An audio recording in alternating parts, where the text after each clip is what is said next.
in addition to like knowing what the Fair Labor Standards Act says about overtime rules and implementing accurate time tracking system, you also have to pay attention to the state requirements as well.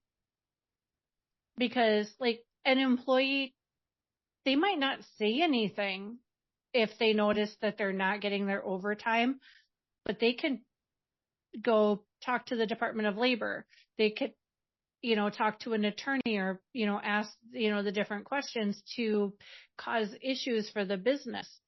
So one of the reasons that it's important to pay attention to the state requirements in addition to the federal is because in California, in addition to working over 40 hours in a week, if somebody works over 8 hours in a day, if they work 8.25 hours, they're getting paid for a quarter hour of overtime, even if that's all they work that week.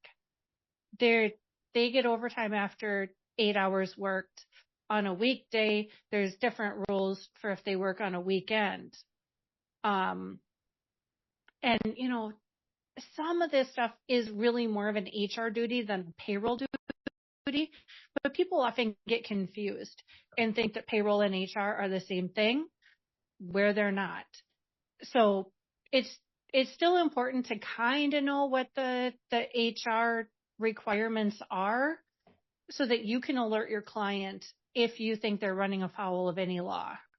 And it's always a good idea to, at least know an HR consultant if you're going to be offering payroll so that they can stay compliant for HR so that payroll can be correct. People always ask me because I do also offer payroll on a regular recurring basis, not just fixing it once it's gone wrong.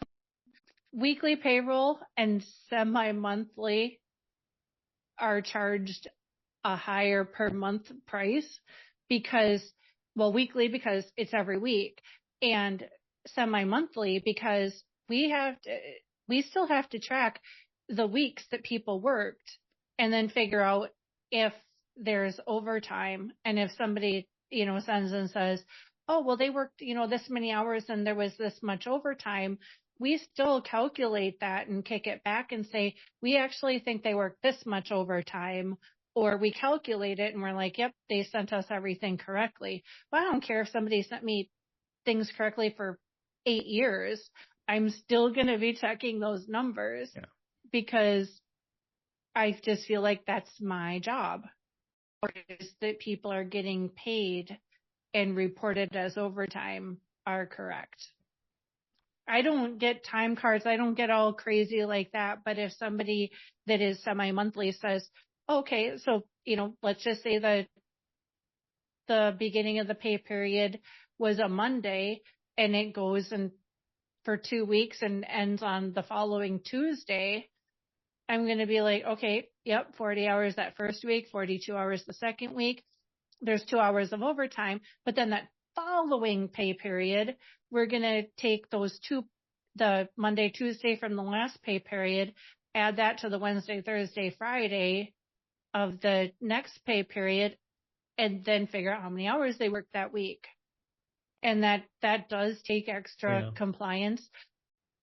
As a payroll person, I always I'll tell people I'm lazy. I would rather do every other week as the pay period because then I don't have to do the extra calculations. Nobody has to do those extra calculations to make sure that everybody is being paid overtime correctly. Biweekly is a little bit harder if there's things like insurance, because you either have to take the insurance, multiply it by 12, divide it by 26, and then it's never going to be right in the books. There's always going to be an over under, or the 2 months that have the 3 pay periods, you have to remember to delete those benefits from that extra paycheck in that month.